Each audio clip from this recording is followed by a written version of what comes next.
Ladies and gentlemen, good day and welcome to the DCM Shriram Limited Q2 FY25 earnings conference call. As a reminder, all participant lines will be in the listen-only mode, and there will be an opportunity for you to ask questions after the presentation concludes. Should you need assistance during this conference, please signal an operator by pressing star and then 0 on your touchtone phone. Please note that this conference is being recorded. I now hand the conference over to Mr. Siddharth Rangnekar from CDR India. Thank you, and over to you, Mr. Rangnekar. Thank you, Darwin. Good afternoon and welcome to DCM Shriram Limited's Quarter 2 FY25 earnings conference call.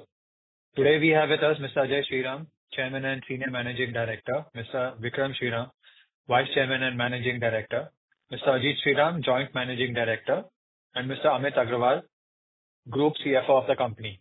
We shall commence with remarks from Mr. Ajay Shriram and Mr. Vikram Shriram.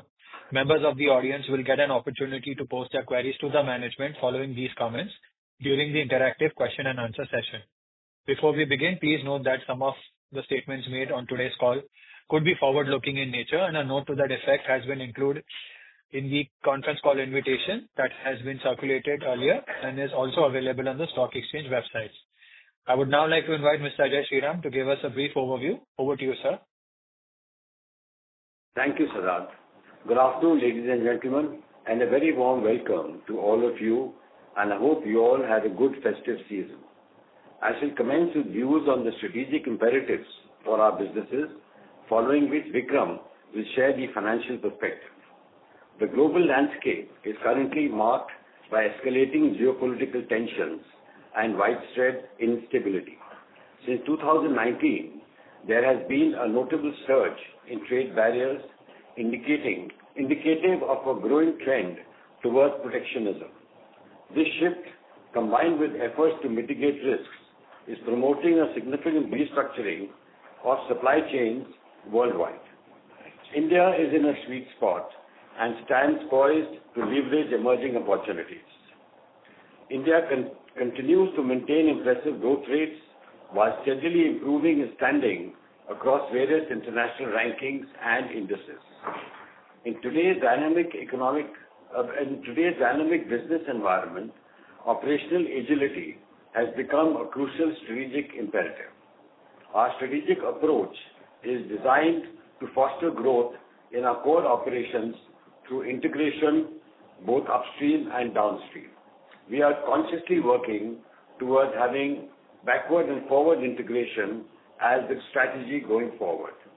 This strategy aims to bolster resilience, minimize risks, and secure competitive edge along with growth in an increasingly uncertain and competitive landscape. To this end, we have unveiled capital expenditure plans focused on two key areas. Firstly, the downstream chlorine integration in our chemicals division, and secondly, upstream integration for aluminum extrusion in Fenesta Building Systems division. Sustainability remains key for our operating processes and growth agenda. Resource conservation is a core objective for us, along with positively impacting the communities and environment in which we operate.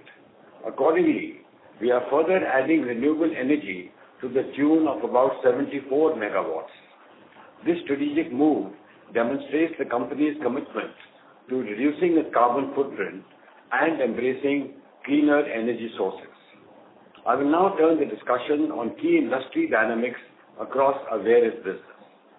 First is chemicals. During the quarter, global demand for caustic remained balanced and the international caustic prices were stable. However, towards the end of the quarter, the prices have increased, led by fears of supply constraints due to cyclone in the US and increase in demand in China, led by fiscal stimulus. Pricing volatility is bound to persist given the volatile geopolitical position.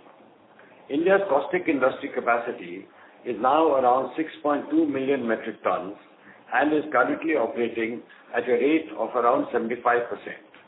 This is resulting in an oversupply in the market and therefore leading to a lower chlorine price and hence lower ECUs.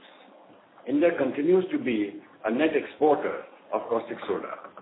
The sea freight remains elevated, and this, coupled with ongoing Red Sea situation, continues to impact global trade and exports from India. We commissioned our hydrogen peroxide plant in the last quarter.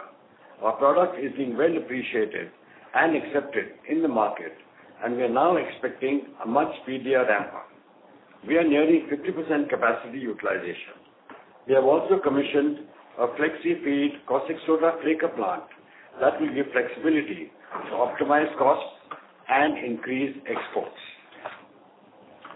The ECH plant faced some pre-commissioning delays, which are being addressed by our technology partners, and we are confident of commissioning the plant by Q4 financial year 25. We have announced chlorine downstream projects of 100 tons per day aluminum chloride and 225 tons per day calcium chloride in Bharuch with a capex of rupees 310 crores at a new site near our existing plant. These projects will get commissioned by Q1 financial year 27 and will enable a chlorine sink of up to 225 tons per day. The marketing strategy for these products will involve tapping the export market, and business teams are already in talks for tie-ups for these products. Then vinyls. Global demand for PVC in the key economies continues to be sluggish given the underperforming housing sector driven by elevated interest rates. Domestic PVC demand has picked up and recorded 20% growth in H1. However, amid structural issues with the Chinese economy that is facing crippled local demand and surplus product availability, there is a sharp increase in low-priced PVC imports from Chinese suppliers that is being dumped into India. PVC imports account for approximately 70% of the total demand in India in H1 financial year 25. Recently, we are again witnessing increase in freight rates from China, which may positively impact prices in India. However, I'm happy to share that the Ministry of Commerce has recently recommended an interim anti-dumping duty on 7 countries, including China. We now expect the Ministry of Finance to approve it in the next 2 to 4 weeks. With the end of the monsoon season, domestic demand for PVC is expected to improve with the consumption of construction activities and agricultural demand. Sugar and ethanol. Global sugar supply and demand for sugar season 23-24 is expected to be almost balanced with a surplus of 1 million metric tons.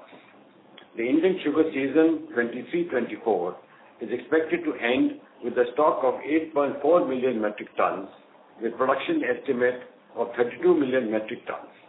For the next season, the sugar production estimate is about 31 million metric tons and demand is expected to be around 29.5 million metric tons. Prices are expected to remain range-bound for the financial year 24-25 between rupees 3,850 and rupees 3,950 per quintal, which is not commensurate with the increase in the cost of production owing to the increase in SAP and climatic conditions in the last season. Simultaneously, industry is pushing for the increase in MSP of sugar and pushing for export for the next season. On the ethanol front, the government has achieved 13.8% blending as of September 2024, with 57% ethanol derived from grains and balance from sugarcane. Further, the government has also removed restrictions on ethanol production from cane juice and B-heavy molasses. We have commenced crushing for the current sugar season. The sugar expansion at the Loni unit and the CBG project at the Ajwapur unit are progressing as per schedule. Fenesta Building Systems. Fenesta continues to deliver growth supported by volume and value in both projects and the retail category. Growth would have been faster but for the temporary sluggish market being faced by building material industry. The business is investing into setting up newer revenue platforms and enhancing capabilities and capacities to accelerate future growth. The aluminium window sector has been experiencing robust double-digit growth. To capitalize on this trend, we are making an investment of rupees 149 crores to establish an aluminium extrusion facility. The project is expected to be commissioned by Q4 financial year 26. By integrating this process into our operations, we aim to enhance customer experience by providing end-to-end solution along with delivering reliable, high quality and innovative products. This will improve our cost efficiencies too.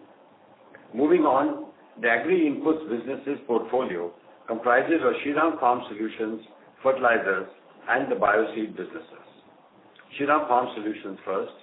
SFS has once again delivered double-digit top-line growth and continues to contribute significantly in overall operating profits of the company. This growth is driven by volumes across the business verticals, particularly research, wheat, seed. Abundant rainfall has ensured sufficient water availability, providing a favorable and optimistic foundation for the forthcoming Rabi crop season. Our continued emphasis on innovation and product development, leading to unique offerings to the farmers, has been instrumental in re-energizing this business and will continue to be our key pillar for growth momentum for the business. Fertilizers. The urea business environment continues to be stable. The gas prices have inched up slightly. The company has been making continuous efforts towards improvement in energy consumption, maximizing urea production, as well as controlling fixed costs. Bioseed. India operations continue its turnaround journey with help of novel hybrids for key products that was introduced over the last few years. International operations have contributed well too. We have a robust pipeline of products and we are expecting to grow the business going forward. I'll now request Vikram to take the conversation forward to cover the financials. Vikram. Thank you. Good evening, everyone, and wishing you a very happy Diwali. I will now take you through the financial highlights of Q2 and H1 FY25. Net revenues for Q2 FY25 were at rupees 2,957 crores versus rupees 2,708 crores in Q2 24, an increase of 9% year-on-year, driven by growth across businesses. Chemicals, SFS and Bioseeds have led the growth for the quarter. PBDIT for Q2 FY25 was at rupees 235 crores versus rupees 136 crores in Q2 FY24, an increase of 73% year-on-year. Chemicals. The business reported an increase in revenue of 19% year-on-year, led by caustic soda volumes that were up 16% on account of the new 850 TPD facility that was operationalized in May 2024. PBDIT increased by 128% owing to lower input prices, particularly energy prices and efficiencies from the new 120 megawatt power plant. The segment continues to see good demand for caustic. However, excess capacity in India is creating pressure on product prices, especially chlorine. There was positive impact of about rupees 20 crores on account of state government incentive received in relation to projects commissioned in financial year 2017. Coming to vinyl business. The business saw a decline in revenues by 8% year-on-year on account of lower volumes, mainly due to a planned maintenance shutdown in the current period. PVC and carbide prices for the quarter were in the range of plus minus 2% over last year. PBDIT improved over last year, led by lower power and carbon material costs. Sugar and ethanol. Sugar and ethanol revenues net of excise duty were higher by 3% year-on-year due to increase in prices of both sugar and ethanol. Domestic volumes and prices of sugar was higher by 6% and 3% respectively. Volumes of ethanol were lower by 18% owing to sea-heavy operations in the last crushing season. Prices of ethanol was higher by 10% year-on-year. PBDIT for the segment was at similar levels as earlier. Fenesta Building Systems. Fenesta Building Systems revenue increased 6% year-on-year, led by increase in both prices and volumes across projects and retail segments. PBDIT for the quarter moderated by 6% due to higher fixed expenses for future growth, mainly due to setting up of new product platforms, higher marketing expenses, and enhancing manufacturing capacity. Shriram Farm Solutions. Shriram Farm Solutions revenues increased by 33% year-on-year, supported by volumes across all verticals, led by research wheat. Prices were higher in research wheat. However, there was a slight moderation in prices of other verticals. We expect research wheat to perform better than last year in this financial year. PBDIT for the quarter was higher by 64% on account of better margins in research wheat, despite higher marketing expenses focused on strengthening of the Shriram brand. Fertilizer revenues were higher by 5% year-on-year. PBDIT was also higher by 24%, led by increase in prices and volumes. Outstanding fertilizer subsidy was rupees 12 crores as against negative rupees 267 crores last year. Bioseed. The Bioseed segment saw a revenue increase of 24% year-on-year, and PBDIT was almost 6 times higher. The improvement is led by domestic business on account of higher volumes and prices and in corn and hybrid paddy. Coming to the highlights of H1 FY25. For the half year ended 30th September 2024, revenues net of excise was at rupees 5,834 crores, an increase of 6% year-on-year. This was driven by all the business segments except fertilizer, in which there was a planned maintenance shutdown in the current period. SFS and chlorovinyl segments revenue increased by 25% and 13% respectively, largely driven by volumes. PBDIT came in at rupees 509 crores, an increase of 59% year-on-year, largely led by chlorovinyl segment that saw its PBDIT increase by 218% on account of higher margins due to lower carbon material costs, energy prices, and better efficiencies. The company's net debt is at rupees 302 crores as on 30th September 2024, as against negative 203 crores as on September 30th, 2023, and rupees 1,434 crores as on March 31st, 2024. The year-on-year increase was because of capital expenditure over the last 1 year and higher sugar inventory. Over March 24, the decline is primarily because of reduction in sugar inventory as well as in reduction in their subsidy.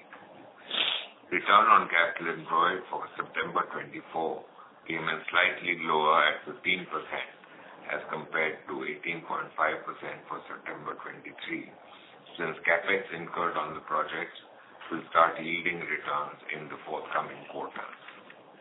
The board has announced an interim dividend of 100%, amounting to 31.19 crores. Major investments in the chemical segment are to an end, and a strong balance sheet and cash flows. We are evaluating opportunities and value chains around our core. We look forward to a healthy and sustainable growth going forward. That concludes my opening remarks, and I would request the moderator to please open the forum for the Q&A session. Thank you. Thank you very much. We will now begin the question and answer session. Anyone who wishes to ask a question may press star and 1 on their touchtone telephone.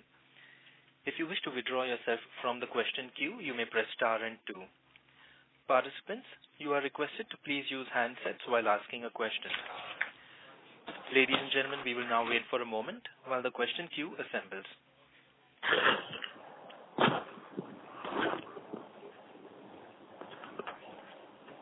The first question is from the line of Nirav Jamodia from Anvil Corporation. Please go ahead.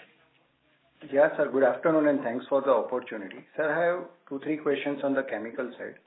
So, sir, when I see your presentation, particularly in terms of the production of caustic, I think we have clocked something around 1920 TPD of production this quarter. So if we do some math and do the calculation, I think our chlorine production was close to 1700 TPD. So if you can help us explain how much we have consumed internally for our SBPA aluminum chloride plant, how much was the sales to the pipeline customers, and how much we have sold in the spot market. And sir, if you can also share the market of chlorine within our area of operations, predominantly Jagadia, because I was doing some sort of readings, and my understanding suggests that the market of chlorine within that Jagadia region is close to 1,100 TPD of chlorine. So if you can share your thoughts, that would be very helpful. Yeah, thanks, Nirav. One, in terms of our captive consumption, see, we have 2 plants, one in Bharuch, Jagadia, and the other is in Kota. Put together, our captive consumption is close to about 18%, and through pipeline would be another 35-40%. Okay. Now, in terms of market in Jagadia, I don't have the number in terms of size of the market there right now, but what I understand is that the market is growing, given that the industries around us, whether it's RT, KLJ, and other, they are also expanding, and therefore we see the market growing. All right. Sir, in terms of the integration project, what we have announced, I think that would further consume something close to around 235 TPD of chlorine. So eventually, when we will have or be operating at close to 90% utilization, what sort of integration from current level of 18% of chlorine could go up to? Any thoughts? Yeah, so that should go up from 18% to close to 32%. On the active. Pardon me? On the 90% utilization, assuming we continue to operate our plant at 90%. True. So see, the major delta will come in Bharuch business. Correct. Will remain more or less the same. So therefore, overall, as a chemicals business, from 18% will go up to 32%. And pipeline, you can add another 35-40%. So more or less, for the business as a whole, we will have 65 virtual certainty of supply, and rest we are comfortable that we can supply in the market. Correct. And sir, when we speak of selling our chlorine to the pipeline customers, how does the pricing works there? Because in the spot market, I think prices fluctuates a lot, and it lot depends upon the production of caustic also. So when we sell to the pipeline customers, how the contracts, so are there any fixed price contracts, or are there a formula based pricing which is there, and because of that the volatility in the chlorine prices something like insulate us from sales to our pipeline customers? So, it's more about giving exit to chlorine. I don't think it is so much about prices. And the contracts are of all kinds, but mostly they are on spot basis. Correct. Got it. So second question is, in the presentation you have mentioned that though the capacities in India were increased and there were pressures on the realizations, but at the fag end of the quarter, I think there were some spikes in the prices of caustic. So just wanted to understand from you, like in between the quarters, let's say Q1 and Q2, the prices of caustic imported to India was close to $470, but our realizations have fallen. So our ECU has fallen from, let's say, 28 to close to 25.9 this quarter. So it is more related to the chlorine prices and whether the increase in the prices in the international market very recently, what you have alluded in the presentation. Similarly, do we have taken the price hikes also in the domestic market following the increases in the international market? One, I think the biggest reason why the prices have not followed international market as an ECU is because the chlorine. Correct. Chlorine, if I remember correctly, Q1 was about 4,000 negative, and in Q2 it was about 7,000 negative. Currently it is about 9,000 negative. Okay. Right, and the other thing is there's always a lag in terms of international prices, and that international prices went up only by September second half is when we saw prices going up. Ballpark, they've gone up by about $70 over last 1.5 months. And there's always a lag in terms of getting reflected in the numbers because, there are always supply contracts for 1 to 2 months which are fixed. So therefore, they have impact. Correct. But sir, safe to assume that how much, so the extent to which the chlorine has gone negative from, let's say, -7 to -9, that sort of price increases we have taken in order to maintain our ECU or slightly improve that. So we do see our ECUs to be better in Q3. Yeah. Correct. And the last bit from my side. So when I was just going through our annual report, what we have clocked in terms of PBIDT for particularly the chemical business was close to 190 crores. So it's safe to assume that last year was because of the pressure on the ECU and the other cost. Was it more from the value-added products like hydrogen and aluminum chloride and SBP and less from the caustic chlorine business? From last year's perspective, what you're saying is right. But from this year's perspective, hydrogen will continue to add value. It is the cost side, where there is significant reduction in costs. And therefore, caustic also is going to be profitable. On top of it, there are more volumes. Correct. Thank you so much, sir, for answering the questions. And I have few more, but I'll join back in the queue. All the best. Thank you. Thank you. Ladies and gentlemen, if you wish to ask questions, you may please press star and 1. The next question comes from the line of Jainam Gilani from Swan Investments. Please go ahead. Hi, sir. Thanks for the opportunity. So my first question Sorry to interrupt, Jainam, but your audio is not very clear and loud enough. Hi, sir. Can you hear me now? Yes, this is much better. Please go ahead, sir. Thanks for the opportunity. So my first question is on the anti-dumping duty. So the anti-dumping duty is with the Ministry of Finance. So if it is approved, how much benefit can we see in our profitability on the PVC segment? The anti-dumping duty ranges country to country. The way the government has approved, or the Ministry of Commerce has approved, one second, I'll just give you the figure actually.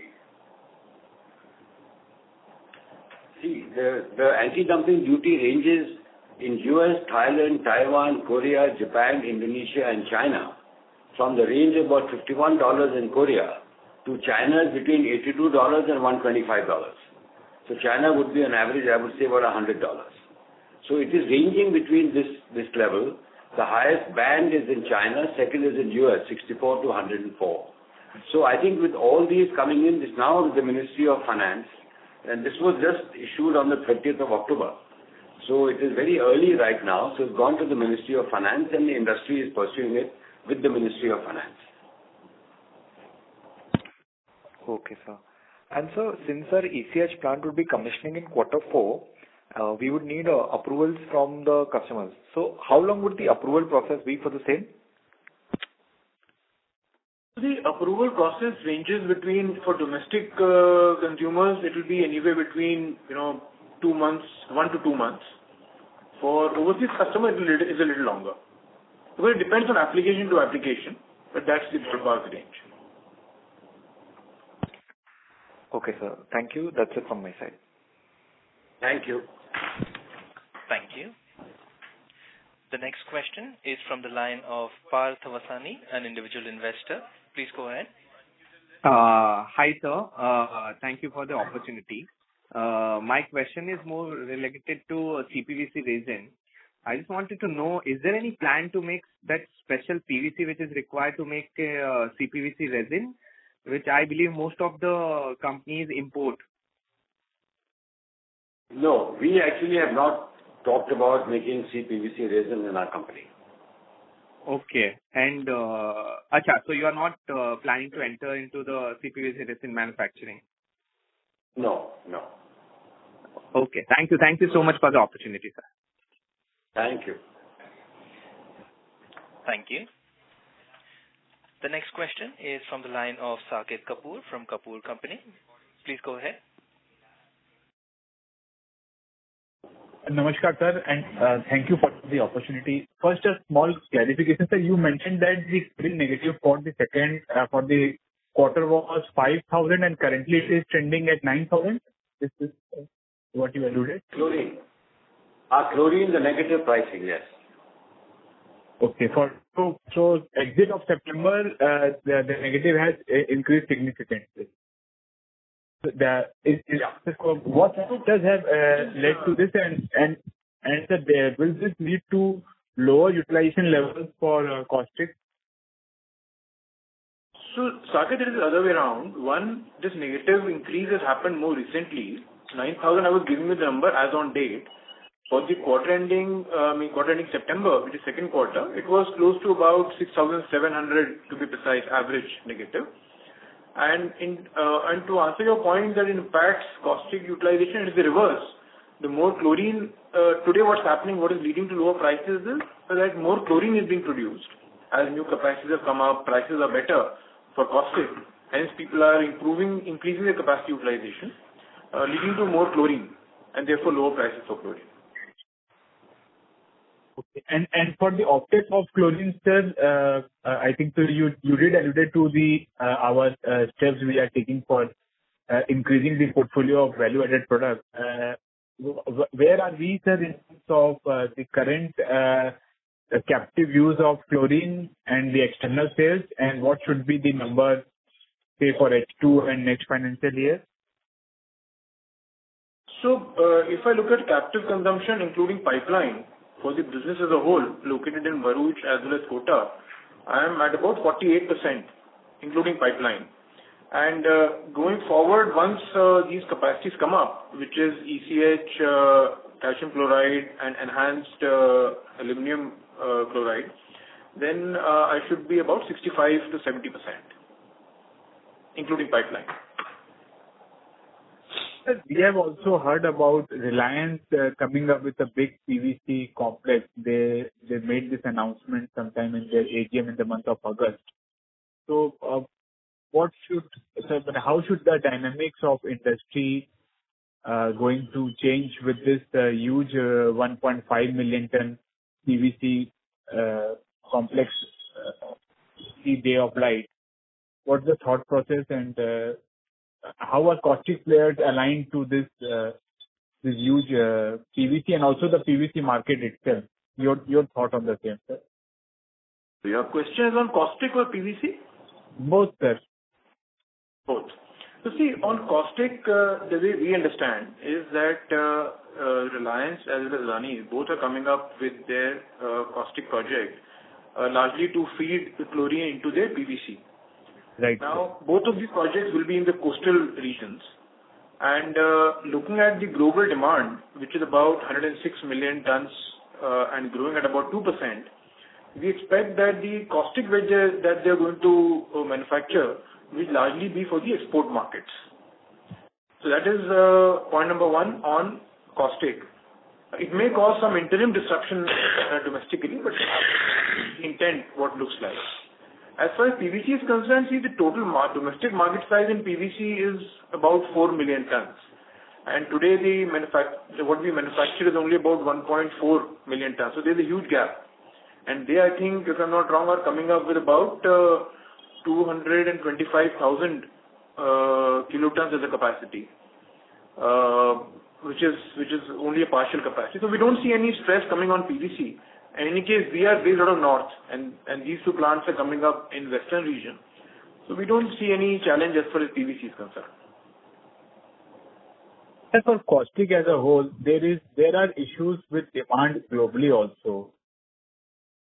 PVC, I don't see any issues with demand. Okay. Because PVC in India itself, as I mentioned, there's a big gap on demand and supply, and on top of that, it's growing at about 10-11%. Right, sir. And for caustic globally, sir, yes, caustic soda globally, sir, we find demand destruction, especially for the European economy, wherein the big players have also mothballed their capacity. So that was my thought. Am I correct in that thought process? What we understand, see, there are two things happening here. One, Europe, yes, they are closing down capacities because of their overall cost structure, and they are probably looking at more value add. That's an opportunity for India to export. And other thing is globally also demand is increasing. One example is new paper capacities, pulping capacities coming up in South America. In India itself, the aluminium capacity is increasing from about 4.1 million tons to about 6 million tons. So I think demand is getting created. But yeah, it's only a matter of time when this new capacity in India gets absorbed. And lastly, on the P&L part, sir, we find that the power and fuel cost for the quarter is up significantly to 428 crore. If we take the Q1Q increase from 373 to 428, if you could just explain the key reason. And I think so we have also taken a maintenance shutdown. So what is the cost that we have incurred, and what is the update on the realignment of the capacity post shutdown?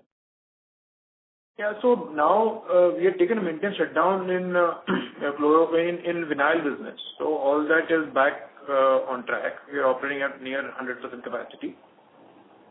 And increase in cost of power and fuel is primarily led by volumes.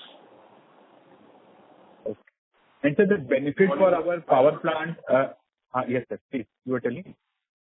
Please carry on. Sir, and sir, the benefits of the new power plant Kota are now we accruing the benefit of the same completely?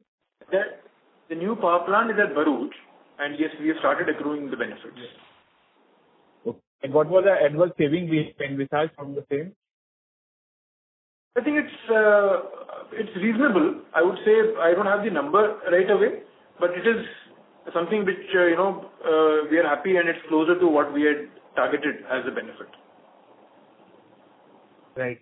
And sir, what is the thought process of the outlook for the sugar bioethanol story from us? How are we going to pursue the opportunity if just throw some more light on this? So I think on sugar, see, bioethanol is very futuristic right now, right? We are also evaluating where these technologies are, because these technologies itself are not very mature. The market is not very mature, and therefore the impact, they're very expensive fuels. So we'll keep a watch. But yes, we are looking at, how best we can make sugar as an ecosystem, right, where there are multiple products. But all will depend on how the technology is mature.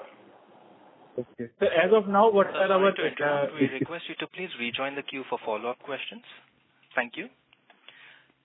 Participants, if you wish to ask questions, you may please press star and 1 on your touchtone telephones. The next question comes from the line of Falguni Datta from Mansarovar Financials. Please go ahead. Good evening, sir. I just had one question. That's on sugar. What is the cost of sugar production for the season that's just ended in September? If you can tell me. So, Falguni, our cost of production was close to about 3,600. A dash lower than that, ballpark. 36. 3,600, yeah. Yeah. So, sir, does this include the interest and depreciation also? Yes. Okay. And is it possible to say, tell me the number before interest? After depreciation, but before interest, if it's readily available. Paluni, I won't have that number right away. Okay, never mind, sir. Thank you. That's all from my side. Thank you so much. Thank you. Thank you. The next question is from the line of Surbhi from NV Alpha. Please go ahead. Hi, sir. So I wanted to know more about Shriram Farm Solutions. I have been seeing that we consistently do like 17-19% margins in the last couple of years. So what exactly is the hero product? Is it the crop protection? Is it the soluble fertilizers? And also, what is the capital employed in this business? Should we take the bioseed plus the fertilizers as the real capital employed? No, I think Shriram Farm Solutions actually have three verticals. One is the business of seeds, where they have hybrid seeds and they've got research wheat and other products. Second, they've got crop care chemicals, which is a sub-vertical within SFS. And third is where they have plant nutrients, which is the third vertical. So they are focusing on all three, and there is a focused research going on in all these areas to try to get products which are unique, products which are effective with the crops, products which the farmers want to buy. So the focus is very strong over there. The manufacturing we have is for specialty nutrients, etc. at Kota, which is not that large. So I don't know, Amit may be having how much money is involved there. But the working capital requirement in the business is not too much. It's negligible. Yeah, it's quite small. It's not really large at all. And SFS is a separate vertical in our group. Bioseed is a separate vertical in our group. And they both have their own management teams. They both have their independent CEOs. And they manage the business independently and manage their own cash flows independently.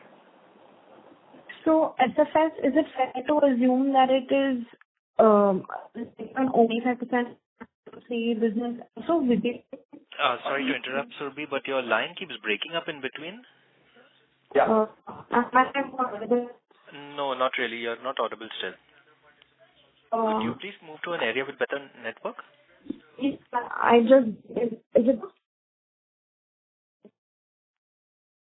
Hello? Hello. Yes, please go ahead. Yeah, please go ahead.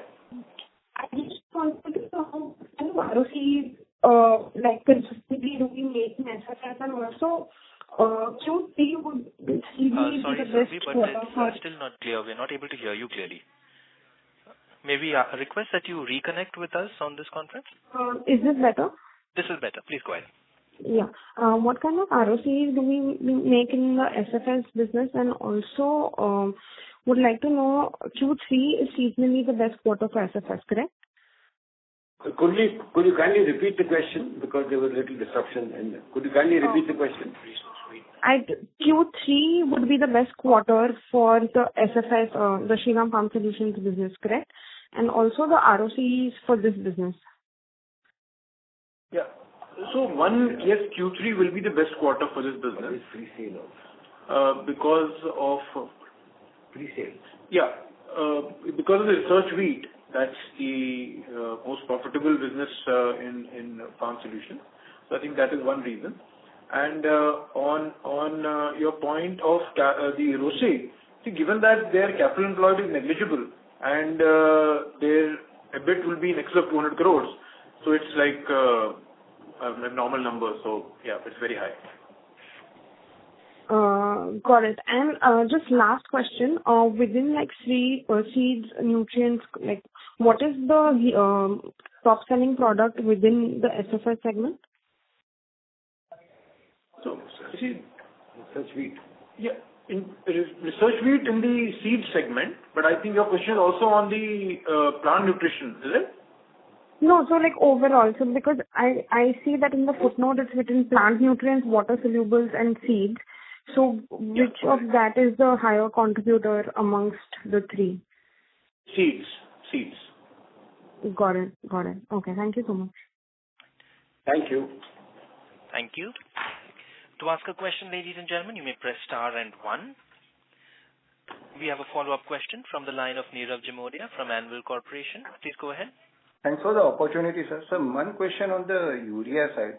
So when I see the numbers, I think our EBITDA per ton is close to around 2,100 rupees. Just wanted to understand from you, like, are the numbers lower just because the fixed cost absorption or the compensation from the government has not been revised from last so many years, and because of that there is some under recovery so far as the fixed cost compensation is concerned, or our energy consumption GKL per metric ton is higher, and because of that we have been not able to materially improve our EBITDA per metric ton in the urea side?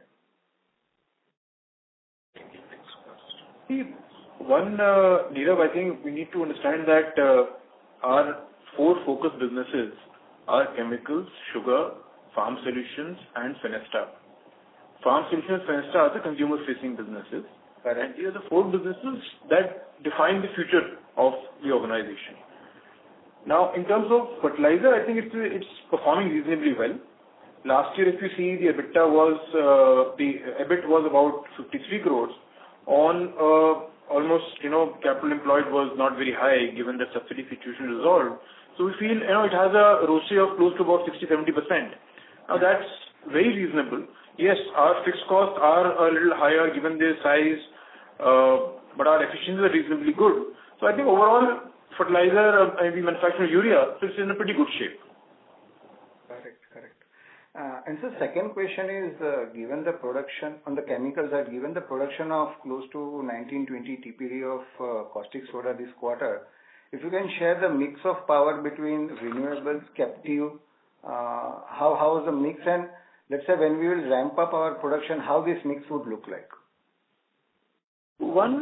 Our production was close to about, I think at Bharuch it was close to about 1400 tons per day.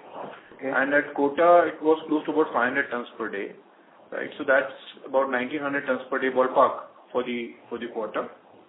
Now coming to renewable, see, out of the total power requirement, currently our total power requirement is close to about anywhere between 125 to 150 megawatt at Bharuch. So out of that, about 25 megawatt on an average basis is coming from renewable energy. Okay. And rest is from captive? The rest is from captive, yes. And Kota entirely? So because my contract is about 25 megawatt, peak is about 44-45 megawatt, average is 25, so that will remain.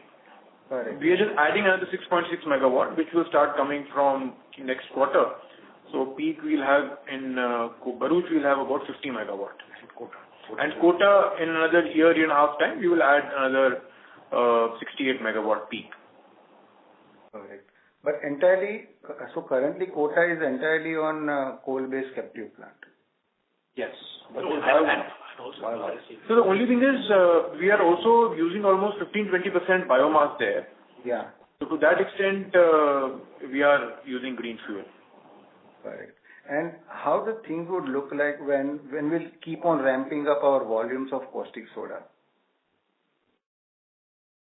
So see, we are quite focused on seeing that how do we improve our green footprint. As of now, we don't plan to increase our capacity. There will be ramp up happening at Bharuch from, let's say, currently we are at about 1,500 tons, and we'll go up to about 2,200 tons.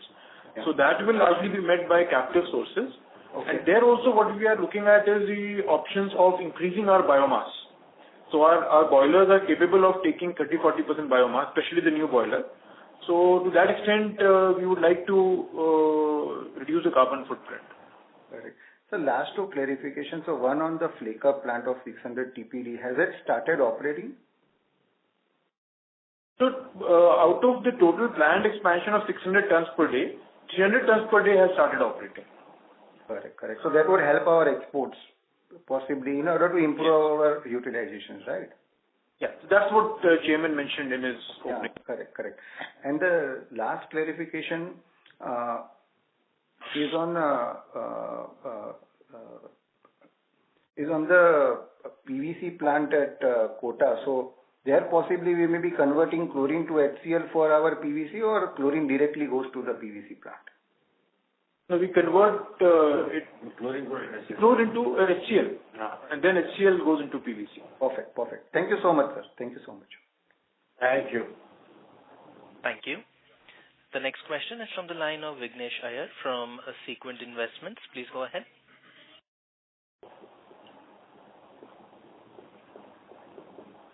Vignesh Iyer, the line for you has been unmuted. You may proceed with your question.